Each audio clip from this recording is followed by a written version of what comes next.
This is Cambodia 1990.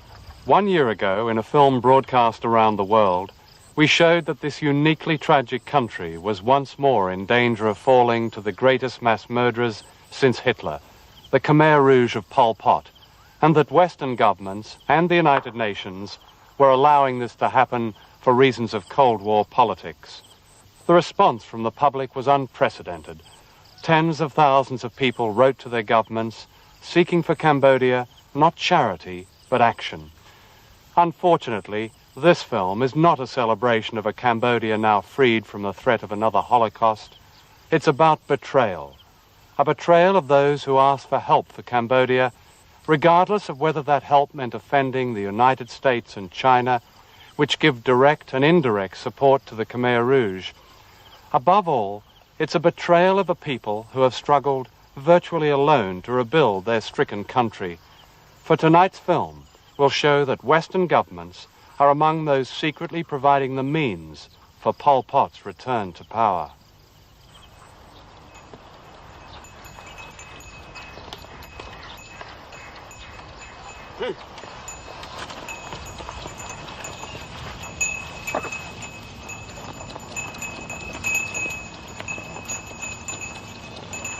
Lately, Cambodia has become a newspaper headline about peace talks that never bring peace. For those of you who have shown your concern about Cambodia, beware. Recent reports of peace agreements deceive and manipulate public opinion. There have been no agreements, only the imposition of the strategic aims of great powers upon a suffering nation. This has been done by coercion and bribery. What it solves is diplomatic embarrassment. What it threatens is a fragile normality that is the remarkable achievement of the Cambodian people.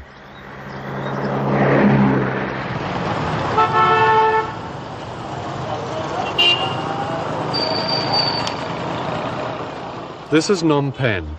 For more than a decade, the United Nations, led by the West and China, has isolated these resourceful and resilient people, barring them from all international agreements on trade and communications, even from the World Health Organization. Instead, Pol Pot and his gang have been allowed to occupy Cambodia's seat at the United Nations behind the facade of a coalition invented by America and China, and all because the liberators of Cambodia, the Vietnamese, had the temerity not only to get rid of Pol Pot, but to turn back invasions by both America and China. This is the logic and spite of Cambodia's punishment. They have started from scratch. I would say worse than scratch. Without means, isolated, without anybody to come and see what was going on in this country, without strength, without human resources that have been decimated. It's incredible, the resilience of these people. And I really feel bad when I read the press outside and the media, and they speak like these people do not exist. Since the first American bomb fell on neutral Cambodia 21 years ago, the people here have been prey to those who call themselves peacemakers. The latest peace plan has been put forward by the United Nations. The permanent 5 members of the Security Council, which is dominated by the United States and its allies, demand the resignation of the Hun Sen government in Phnom Penh, even though this is Cambodia's only effective government, providing the only opposition to the return of Pol Pot. Under this UN plan, the Khmer Rouge will be given a share of power.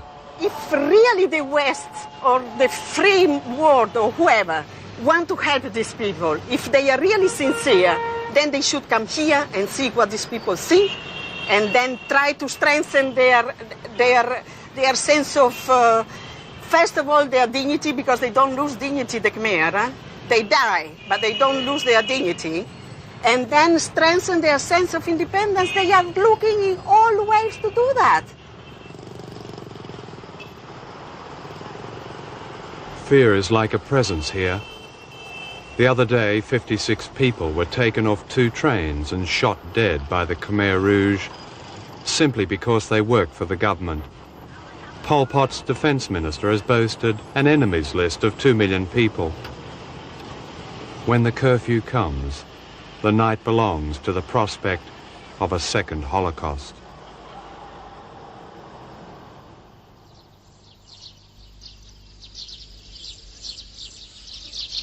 At the end of World War II, the Times correspondent, on arrival at the Nazi death camp at Belsen, wrote, "It's my duty to describe something beyond the imagination of mankind." That was how I felt in 1979 when I reached Cambodia in the aftermath of Pol Pot's terror. Once again, it's necessary to come here and say that. Once again, it's necessary to guide the camera to these mass graves, which are everywhere in this country.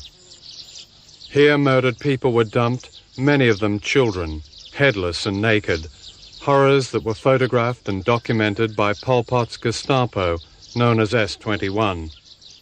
In 3.5 years, 1/5 of the population were put to death. Not a single Western leader has come to the killing fields of Cambodia just to pay their respects, as almost all have done at Belsen and the shrines in Israel.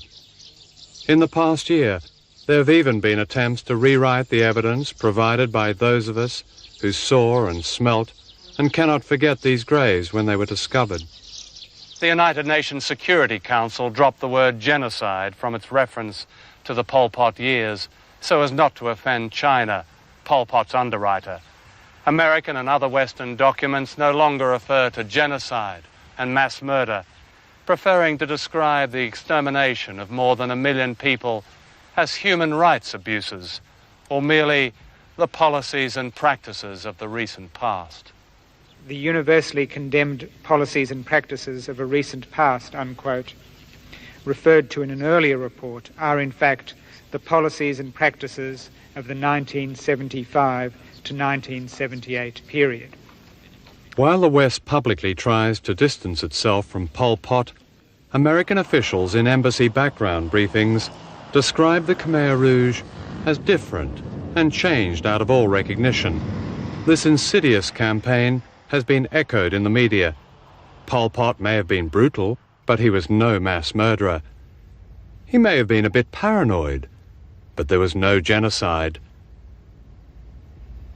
This article has been widely distributed by Pol Pot's man in New York and by the Foreign Office in London. It says the West must stop moralizing about the Khmer Rouge and reach out to them.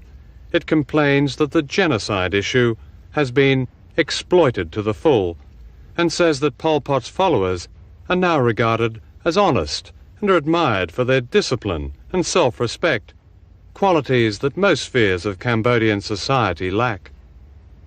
This campaign of rehabilitation suppresses the fact that the Khmer Rouge are masters of coercion, intimidation and propaganda. We have evidence of Pol Pot's secret plans to fool Western governments and to take power as he did before. These notes are of secret speeches made by Pol Pot and discussions with his leadership. Pol Pot's spokesman, Q Sampan, who has smiled his way around the world at so-called peace conferences, made the following declaration to Khmer Rouge commanders. "The outside world," he said, "keeps demanding a political end to the war in Cambodia. I could end the war if I wanted, because the outside world is waiting for me. But I am buying time to give you comrades the opportunity to carry out all the military tasks." At this point, Pol Pot added that to end the war politically would make his movement fade away, and this must be prevented from happening. "We shall push a liberal capitalist line," he said, "but we are not changing our true nature." Following the showing of our film a year ago, Western governments appeared to listen to public opinion. Sweden changed its vote at the United Nations. Public opinion in Sweden and in other democratic countries has strongly voiced its revulsion at the prospect of the possible return of the Khmer Rouge. This is a healthy reaction which my government cannot and will not ignore. Australia launched its own peace plan. Britain sent diplomats to Cambodia for the first time in 15 years. However, at international conferences, a different game was being played, as one diplomat put it. Ministers from Britain and other Western governments actually reinforce Cambodia's isolation by treating the Khmer Rouge not as international criminals, but, to quote Mrs. Thatcher in an unguarded moment, as reasonable people who will have to play some part in a future Cambodian government. A term was invented to help cover Western deceit. The term is comprehensive settlement. It means that no settlement is acceptable to the West and China unless the Khmer Rouge are given a share of power in Cambodia before elections are held. This is the equivalent of inviting the Nazis to take part in the reunification of Germany. In other words, by allowing him to manipulate international diplomacy, the West has given Pol Pot a veto over peace in Cambodia, and as a result, he has come within an ace of achieving his aims. This is Kompong Spur province. 1 year ago, when we were here, the villages along this road were considered secure. Today, the Khmer Rouge are all around, and this is the front line less than 50 miles from the capital, Phnom Penh. The Khmer Rouge have captured several villages. They've separated men and women, held forced marriages, and enslaved able-bodied people. Those trying to escape have been shot. Anyone seriously injured from stepping on Khmer Rouge mines has been shot or simply left to die. As Western diplomacy has sought ways of accommodating the Khmer Rouge, their shadow grows longer here where there is no diplomacy.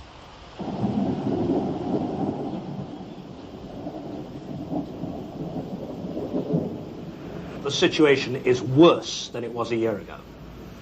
The Khmer Rouge are putting mines in paddy fields, and the number of casualties is increasing every day. Every organisation working with people is worried stiff about the number of amputees, deaths and serious injury. Red Cross has estimated that there are at least 100,000 displaced people, and the indications are that number will increase if the war goes on and the fear of Khmer Rouge remains.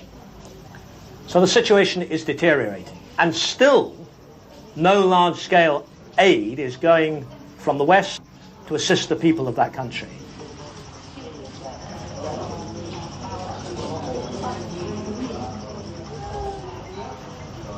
In the last year, Cambodians have gained a new distinction. With the Lebanese, they are now the most disabled people in the world. From stepping on mines, there are now 80 new amputees every day. Can you tell me about this man? What happened to him? This man go to the field, not rice field, to the field for do the field and plant some wheat. Yes. And in this moment he catch the mine. The mine. Like and it blew off his leg. Yeah. And he lost the leg. What will happen to him when he goes back to his village? He cannot nourish. He cannot feed his family. He feed his family. Cannot feed his family. He think maybe his wife, and sometimes the son. Yeah. Yes. Did his family survive the Pol Pot years? Yeah, he lost 6 family members during Pol Pot year.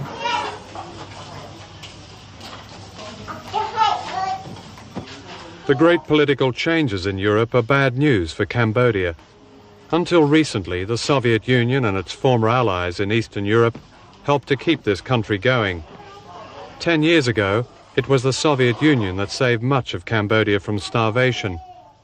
Since then, the Russians have supplied up to 80% of vital materials, such as medical equipment and drugs. Now this aid is being withdrawn. In the New World Order, the Russians can no longer afford to help the enemies of their new friends. This patient is wounded by explosion of mine in the mission, in the battlefield. Yes, yeah, I see. Yeah. And how has that affected him?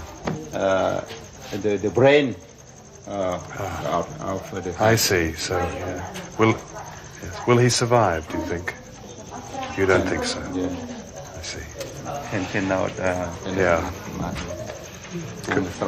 Could you tell me about perhaps this lady here.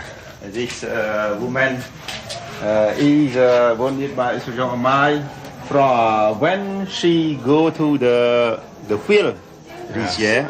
Rice field. Yes. Rice field, yes. Yeah. And this is her infant here on the bed. Con cô đấy. She's son. Her son. Her son. How old is she? She's 23 years old.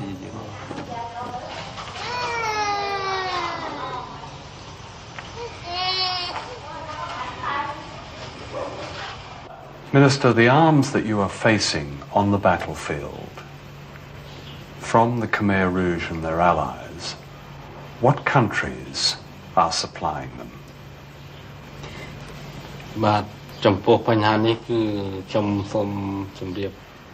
The weapons used against us by the Khmer Rouge have brand names and trademarks which show that they come from Western countries, including France, Sweden and West Germany.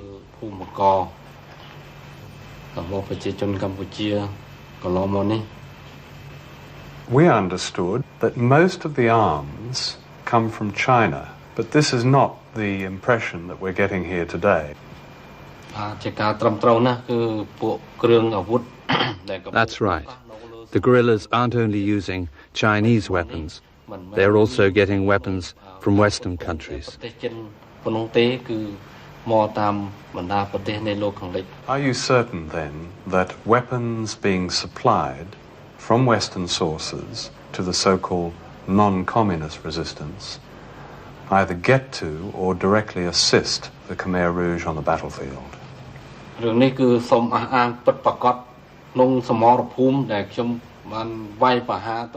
It is very obvious in the battlefield that all three factions, including the Khmer Rouge, are using the same weapons.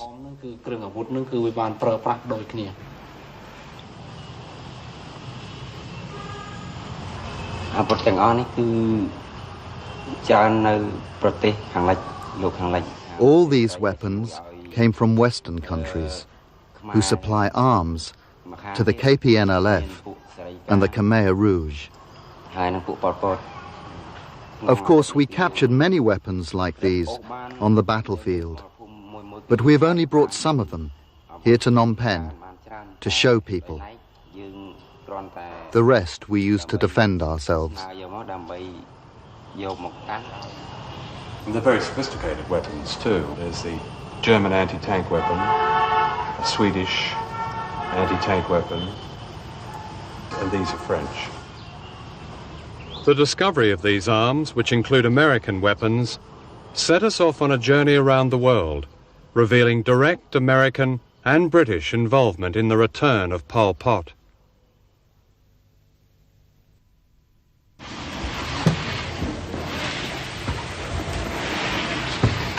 Of all the mysteries surrounding support for Pol Pot, two questions are outstanding. How and why Western arms are getting to the Khmer Rouge. The evidence we have tells us to begin in Europe, here in Bonn, capital of Germany.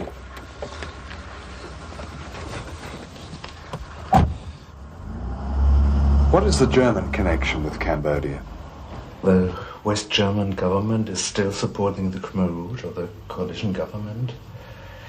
It's a totally immoral position, but the government can afford it because people don't know nothing about Cambodia and West Germany. And this is the political support, and then the more vital and more effective German support for the Khmer Rouge is a weapon called Armbrust, which is an anti-tank missile. It's a very effective weapon of the Khmer Rouge. And the Khmer Rouge use it against the tanks of the government forces, and I found a Khmer Rouge who was really proud of this weapon, who was giving me my congratulations as a West German for this great weapon. So. Hello, is that Mr. Palinka? Yes, speaking.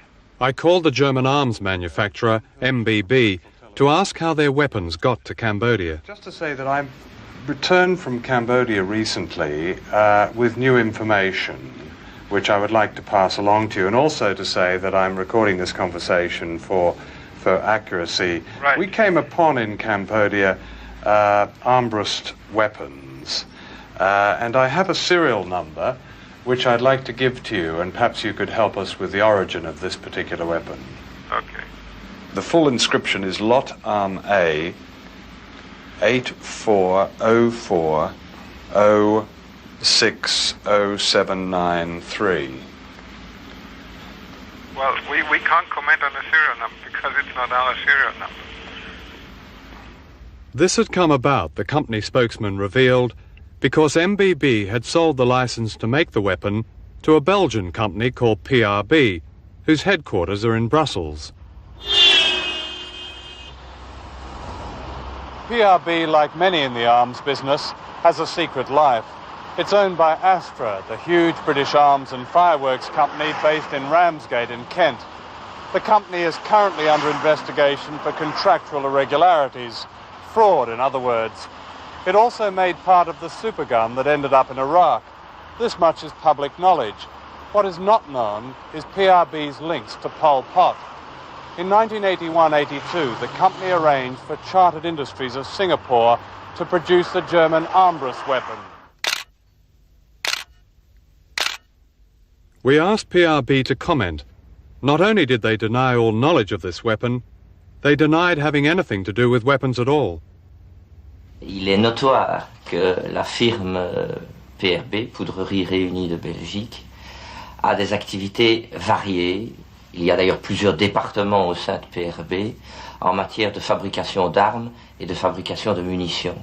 Quand on regarde le rapport de la commission d'enquête de la Chambre des représentants de Belgique sur les livraisons d'armes et de munitions, on peut voir pratiquement à toutes les pages citer PRB, PRB, PRB. Manifestement, cette société est impliquée dans une série de contrats importants vers l'Asie du Sud-Est.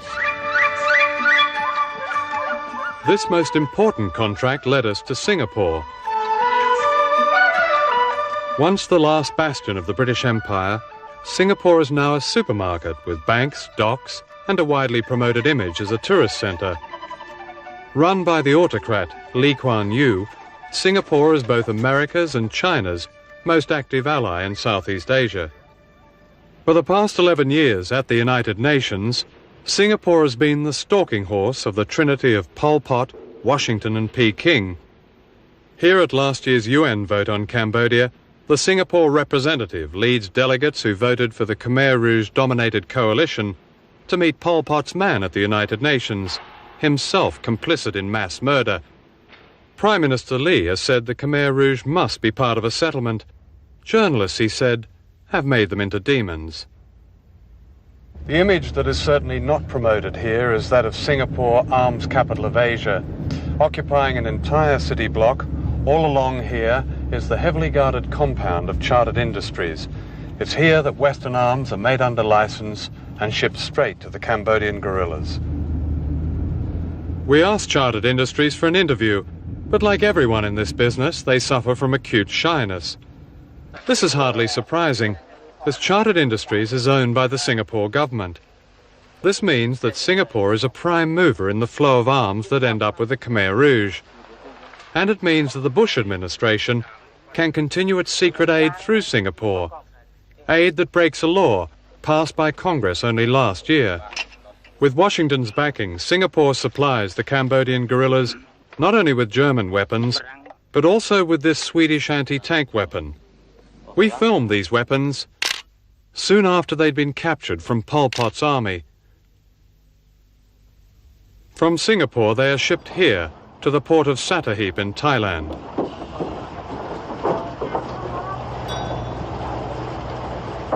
Thailand is critical to peace in Cambodia. Prime Minister Chatterjee has made peace moves towards Phnom Penh and indicated he wants the Khmer Rouge out of their bases in Thailand. This has so alarmed the Bush administration that Washington has threatened to cut off trade privileges to Thailand. Chrysak Chunavan is a senior government advisor. I asked him why Thailand still allowed arms to reach the Khmer Rouge. to close the door completely on shipment of arms or whatever that you say is flowing through Thailand. It's also a very difficult situation without a settlement. Those arms are coming from a variety of sources, aren't they? Yes. Not only from China, they're coming through Singapore, indirectly from Western governments. Yes, I believe so, yes.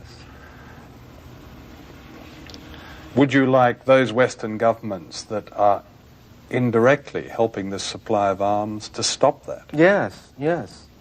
I mean, I can go on record of asking for all Western powers and China to stop, arming the fighting forces. And this is where the weapons arrive, a Khmer Rouge munitions warehouse in Thailand, filmed for the first time from inside the compound. But who owns this place? We had land registry records searched and found the identity of the owner classified.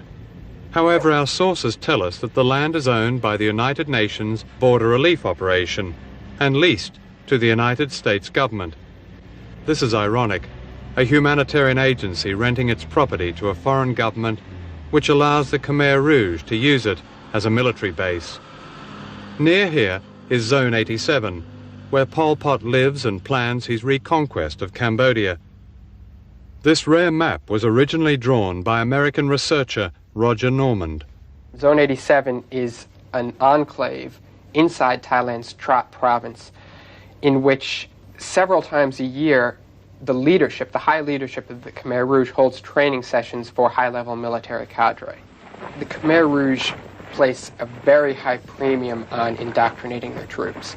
There are 13-day sessions which are led by Pol Pot and some other top Khmer Rouge leadership, which includes Son Sen, who is currently the Minister of Defense for the Khmer Rouge, Khieu Samphan, who is the Vice President, and also Tamok and Yang Sari. It's the exact same leadership that controlled from 75 to 78 that is now controlling these training sessions, and more than that, from this base, Pol Pot is really directing the political and military strategy of the KR. Pol Pot and his leadership are clearly important to the survival of the Khmer Rouge. Why don't you boot them out of Thailand? There's a few refugee camps that are in Thailand that are controlled by the Khmer Rouge. We are also afraid that if we do anything drastic to these civilians under their control, they will be pushed and dragged inside Cambodia altogether, and they will suffer a lot more. There was one incident that the UNBRO, the United Nations organizations who was running the camp there, that they wanted to move some of the refugees to another camp, but the Khmer Rouge didn't allow them. They prevented it with their weapons, that the families who wanted to go to a civilian camp, they couldn't go because they had to go to a military camp. In these camps, the people are used by the guerrilla groups both as hostages and a human shield. The camps are overseen by a clandestine Thai Army unit called Task Force 838, which is funded and armed largely by the United States. Nearby is another arms supply warehouse. At this warehouse, sources have told me who are very acquainted with the warehouse that an American comes into the warehouse every few weeks and asks, is there anything that is needed? And that includes military equipment. Requests are then put in, and the military equipment arrives. I doubt that it comes directly from the United States. It's much more likely that that would then come from Singapore. But I find it highly unlikely that Singapore is by itself paying for the arms that would end up to the KPNLF, and it's more likely that it comes from a deeper pocket like the United States. If our assistance, our overt and our covert assistance, is successful, it will have the direct result of returning the Khmer Rouge to power. That's the end result of any kind of military successes of the people we're supporting. It's the only time I can think of in history where we would desperately not want the military success of the people whom we are supporting. And I think we're playing a very, very dangerous game with our policy, and the United States policy is just simply an obscenity. then why, with the Khmer Rouge within striking distance of Phnom Penh, is this policy, which you describe as an obscenity, still being pursued here in Washington? Well, I think it's because there's a small group of people at the top in the State Department and in the National Security Council who are still fighting the Vietnam War. This is the State Department in Washington. Last July, Secretary of State James Baker said that America had changed its policy towards Cambodia, but he gave few details. I went to try and find out exactly what America's policy was. Sorry? No, I haven't been pre-cleared, no? Thank you. Yes, what we need to ask you to do is not to film in here until we get a reading on it. First of all, we don't permit any filming inside the State Department. Is that a rule? Yes. Is it? Is it a written rule? Or? Yes, it is. No film. Is the camera on? Yep. Yeah, it's on. I'd like to see Mary Carlin Yates, who's the head of the Public Affairs Department, please. Hello. Yes. I'm Joan Cutaway, Mary Yates' secretary. Good, yes. I've been trying to contact an official of the press department, State Department, for more than a year to get a statement of American policy on Cambodia. Okay. And that's why I've had to come here today to deliver this letter. We believe there are urgent questions that should be answered. That's the letter. I'll give this to her and have her get back with you. Thank you very much. All right. For more than a year now, we've been asking the State Department to speak about Cambodia, simply to state American policy. Each time we've been refused or fobbed off. I've never known such reticence in Washington on any issue. We've now learned that last April a policy decision was taken to keep the whole question of Cambodia's future and of American support for the Khmer Rouge off television. The administration media policy is very clear that they feel they can take all of the editorials against their policy in every newspaper in the country, and that those are just glancing blows, but they need to stay off of television. And they have done everything they possibly could, time and time again. They've made commitments to do TV interviews on national networks, and then reneged on the commitments, and then tried to bring people at as low down a position in the bureaucracy to be the on-camera spokespeople. This is a policy that dares not speak its name. This is a policy which cannot stand the light of public scrutiny. This is a policy which is a cancer on the body politic of America. But what are the roots of current American policy in Cambodia? After Pol Pot had taken over in Cambodia in 1975, his army attacked Vietnam, killing thousands of villagers, as this rare film shows. In 1978, the Vietnamese overthrew the genocidal regime in Phnom Penh. Almost immediately, the United States began to give secret aid to Pol Pot. Washington was then courting the Chinese, who were Vietnam's ancient enemies and Pol Pot's main backers. The American aid to Pol Pot was critical in restoring the Khmer Rouge as a military force, now operating from Thailand. The extent of American support was revealed in this correspondence from congressional lawyer Jonathan Weiner. When this letter was circulated, the Reagan administration was furious. Then, without explaining why, the author repudiated the information, although it had come from the Congressional Research Service. However, the information in this second letter was, he told me, absolutely correct. It amounted to the same conclusion. Here was clear evidence that Pol Pot's secret backer was Washington. As a cover for its secret war against Cambodia, Washington set up the Kampuchea Emergency Group in Thailand. Known as KEG, it ensured that Western supplies were delivered to Khmer Rouge camps. In 1980, bowing to US pressure, the World Food Programme handed over $12 million worth of food to the Thai army to pass on to the Khmer Rouge. In November of that year, Dr. Ray Klein, a former deputy director of the CIA and close advisor to Ronald Reagan, made a secret visit to a Khmer Rouge base camp inside Cambodia. Within a year, 50 CIA agents were running America's Cambodia operation from Thailand. KEG was now known as the Working Group.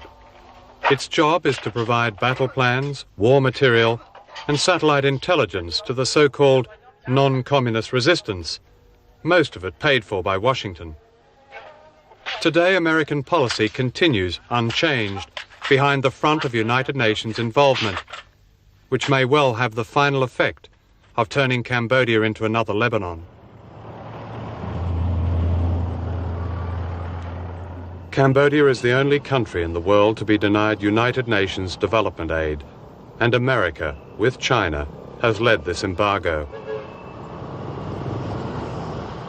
Without development aid, Cambodia will never, for example, have uncontaminated water, and children such as these will continue to die from preventable diseases. Hang, it's exactly 1 year since we were here and walked down this corridor of these children, and nothing appears to have changed at all. The patient exceeds the capacity of this hospital, you know. That's why they still stay in the corridor. See, this little child's exactly the same as a child lying there a year ago, who I doubt would have survived. Can you ask the mother what she's suffering from?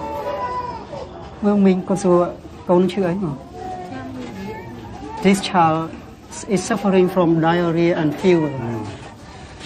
Nothing has changed in 1 year.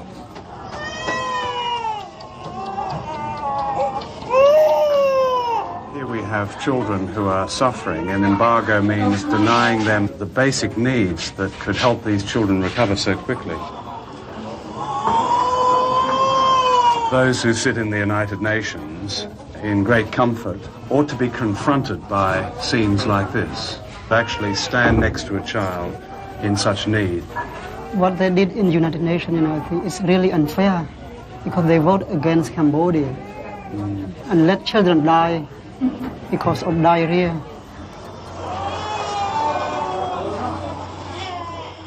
Last year, the United States stopped a United Nations development aid mission from going to Cambodia. Pol Pot has described American policy as very correct.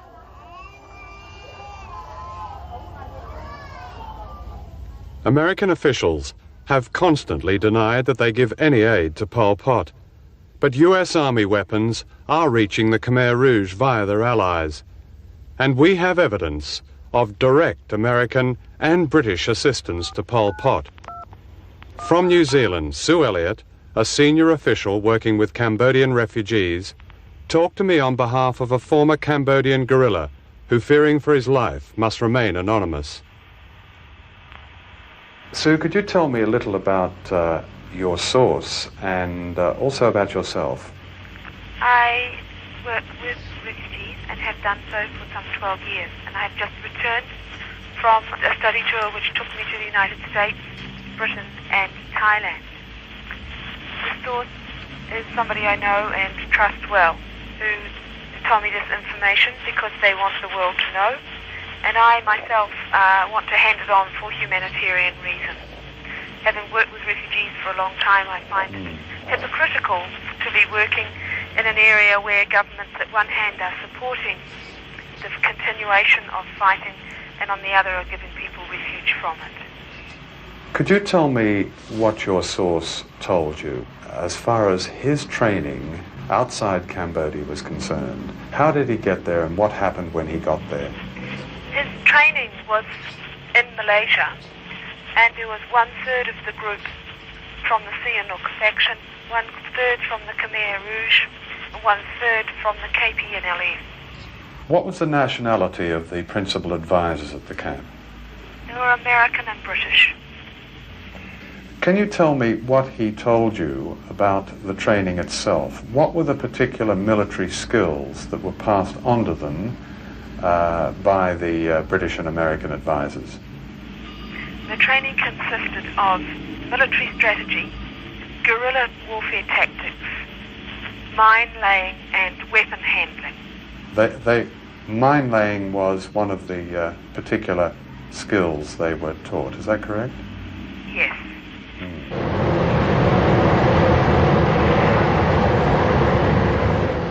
Britain's involvement was vividly demonstrated in September last year during the Vietnamese withdrawal from Cambodia. In Phnom Penh were MPs Anne Cleward and Jim Lester as parliamentary observers. But there were two other mysterious British representatives.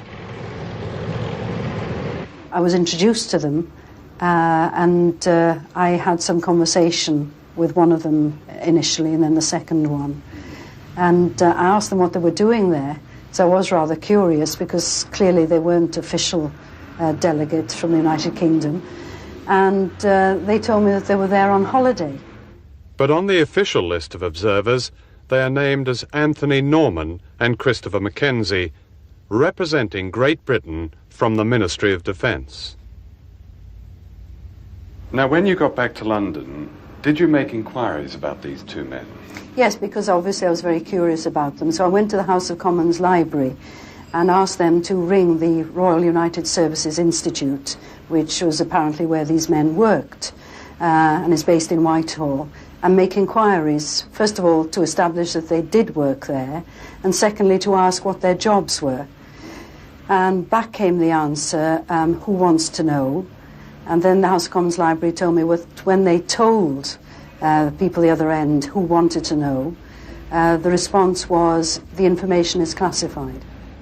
This is Mackenzie, whom we know to have been a member of Britain's highly secretive SAS. At the time of his visit to Cambodia, Mackenzie was a member of the SAS R Squadron, which officially doesn't exist, and therefore its activities can be officially denied. This is the other mysterious Briton, Captain Anthony de Norman, known by his friends as the Monster. De Norman has a long history in the SAS. At the end of last year, covering as a freelance photographer, de Norman returned to the Thai-Cambodian border. Members of our squadron often pass themselves off as photographers or tourists. Time after time we've been told in the House of Commons that there is no military involvement inside Cambodia. Minister after minister has stood at the box and repeatedly given us those assurances. Indeed, Mr. Waldegrave himself, not long ago, repeated this assurance. Concerned people in Britain have received a copy of a parliamentary statement by the Foreign Secretary Douglas Hurd. It read, "We have never given and will never give support of any kind to the Khmer Rouge." This was echoed in a letter from the Prime Minister to the Leader of the Opposition, but these statements were false. Foreign Office Minister Timothy Sainsbury later wrote that Britain does not give military aid in any form to the Cambodian factions, but this too is false. The SAS has given secret training to the Cambodian guerrillas for 5 years, and as we can now reveal, British support for Pol Pot has never been more crucial. It began around 1985 with at first one training team going out from the SAS regiment in Hereford to the Thai-Cambodian border to begin what became a series of training courses, seminars, for both the Sihanoukist and the Khmer Rouge. So the British knew they were teaching the Khmer Rouge? Yes, quite definitely so. These were active service SAS personnel? Up until October 1989, when the whole question of the SAS role in training the Khmer Rouge became public, and the stink that resulted in the Commons. Yes, these were serving SAS troops. What is the nature of British assistance to the Khmer Rouge now? Well, my understanding is that following the row that erupted last autumn as a result of partly your programme and partly because my own newspaper, the government put the word out that support from that date onwards was to be very much more covert in its nature. So it has passed very clearly to being an MI6 operation. The result of that has been that there are a number of former SAS people who are now out of the service and who are private individuals, but that are working to some form of contract to provide training and mines technology to the Khmer Rouge. What exactly do you mean by mines technology? One can lay anti-personnel and off-route mines which can be detonated automatically by the sound of people moving along the track. There are an increasing number of anti-personnel mines which fire thousands of pellets into the air, and once they embed themselves in people's bodies are incredibly difficult to find for doctors working with fairly rudimentary field equipment. And so these are the kinds of mines that are being supplied by the British? My understanding is that the British are still involved in supplying those sorts of mines, yes. Are they British-made mines? The mines themselves need not necessarily be British, because there are a series of licensing agreements that obviously exist worldwide, bringing with it the element of deniability. Yes. We're not laying mines with made in UK on them. Like the US State Department, the Foreign Office in London has shown a marked reluctance to talk about Cambodia. For more than 2 months, we sought answers to questions raised in this investigation, but without success. We asked for an interview with Foreign Secretary Douglas Hurd, but this has been repeatedly refused. Last year, Bill Yates asked people watching your program to pick up their pens and write expressing their concern to ministers and members of Parliament of all persuasions. All those people not only have a duty, but in my view have a right to write again to those with political responsibilities, saying, look, we gave our money, we provided our support. The solutions can only be found by governments providing aid on the scale that's necessary, and by governments taking the political action that's necessary, stopping the arms supplies, stopping the fighting. People seeing the Pol Pot nightmare for what it was cannot imagine how that could be allowed to recur. And what we see now on the ground, those of us who are working with the people in humanitarian programs, is Pol Pot gaining ground again, poised, ready to take over the reins of power once more. Now, if that were to happen, how could any of us live with ourselves into the future? In the West, we are told that the Cold War is over. But this is not so. The Cold War was never just about attrition between the two superpowers. It was fought mostly with the blood of faraway people considered expendable in poor countries like El Salvador and Panama, Vietnam and Cambodia. It's surely the cruelest irony of 1990 that as the Berlin Wall is torn down, the Western democracies have rebuilt its equivalent around a nation of people who threaten no one and with whom none of us have any quarrel. Indeed, the extraordinary efforts of the Cambodian people to recover from their nightmare of bombs and genocide ought to be the object of our lasting admiration. At the very least, the willingness of our representatives to help them, not hurt them. The Khmer Rouge must be stopped. They must be brought to trial at the International Court of Justice and expelled from the United Nations. All aid and comfort to Pol Pot and his allies, guns, mines, bombs, uniforms, training, food, and so-called diplomacy must stop. And their bases in Thailand closed down. And the wall built around Cambodia must be torn down, and aid to rebuild this country denied no more. Every day these steps are not taken, every day that governments appease and deceive, is a day lost for the people of Cambodia.